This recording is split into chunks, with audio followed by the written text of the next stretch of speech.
તો અમદાવાદમાં આવાસોની ફાળવણીનો જે ડ્રો થયો એના બાબતે વિરોધ કરવામાં આવ્યો છે અને વિરોધ સાથે આવેદનપત્ર આપવામાં આવ્યું છે જે અમદાવાદના ખોખરા જૂના મ્યુનિસિપલ સ્લમ ક્વાર્ટર્સના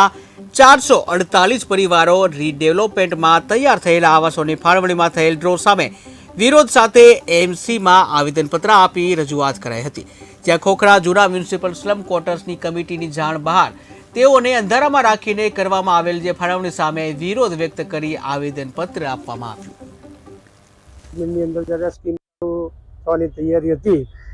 ત્યારે બિલ્ડર સાથે અમારે વાતચીત થઈ હતી કે ભાઈ જે લોકોના 2-3 મકાનો છે એ લોકોને એક જ બ્લોકમાં એક સાથે મકાનો આપીશું એવી મૌખિક વાત થઈ હતી। પણ અત્યારે ડ્રોની અંદર એક જ પિતાના 3 છોકરાના 3 છોકરાના જુદા જુદા મકાન કરી દીધા છે। કોઈનું એમાં, કોઈનું બીમાં, કોઈનું સીમાં, કોઈનું ડીમાં, એટલે આખી ફેમિલી જુદી કરી દીધી છે। બીજું કે જે રીડેવલપમેન્ટનો જે ડ્રો થયો છે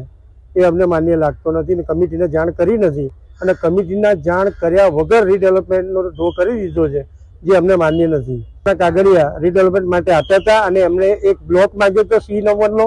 પણ C બ્લોકની જગ્યાએ એ લોકોને પણ 24 થી 45 જણાને અલગ અલગ બ્લોકની અંદર એક 2 કરી અને છૂટા છવાયા કરી દીધા છે। તો આજ એ પણ રોષે છે ને એ લોકો પણ માન્ય રાખતા નથી કે આ ડ્રોમને માન્ય છે। અમે સ્વીકાર કરતા નથી, અમે એનો બહિષ્કાર કરીએ છીએ। અને ત્યાંથી હું ત્યાં લગભગ મારું 50 વર્ષથી ત્યાં રહું છું, મારું જન્મ ત્યાંનું છે અને અમે અમારું મકાન રીડેવલપમેન્ટમાં આપેલું સરકારશ્રીને અને એ લોકોએ રીડેવલપમેન્ટ કર્યા પછી જે મકાનની ફાળવણી કરવી જોઈએ એ ફાળવણી કરી છે એનો અમને વિરોધ નથી, પણ અમે જે અમને સંયુક્ત પરિવાર અને સફાઈ કામદાર મિત્રો છે એમને એવું અમે સંમતિ લેતા પહેલાં એવું કીધું હતું કે અમને તમે જ્યાં છો જે તમારું સફાઈ કામદારનું બિલ્ડિંગ છે એ પ્રમાણે તમને બધાને ત્યાં જ અમે આવેદન કરીશું, બધાને ફાળવીશું અને જે જોઈન્ટ ફેમિલીમાં છે એ લોકોને તે બાબતે થઈને અમે એ બધા ભેગા થયા છે અને કમિશનર સાહેબને આવેદન આપવા આવ્યા એના માટે કે અમને અલગ અલગ બધાને ફાળવી અમે વાલ્મીકી સફાઈ કામદાર એક જગ્યાએ બ્લોક માંગ્યો હતો નથી આપ્યું, એના કારણે અમે વિરોધના આંદોલન કરવા માટે રેડી થયા છીએ અને કે તમને એક જ બ્લોકમાં એક જ જગ્યાએ એક જ સાઈડ બાજુ તમને આપીશું, એ માન્ય ના રાખી એના હિસાબે અમારા વિરોધ કરવા માટે ઉભા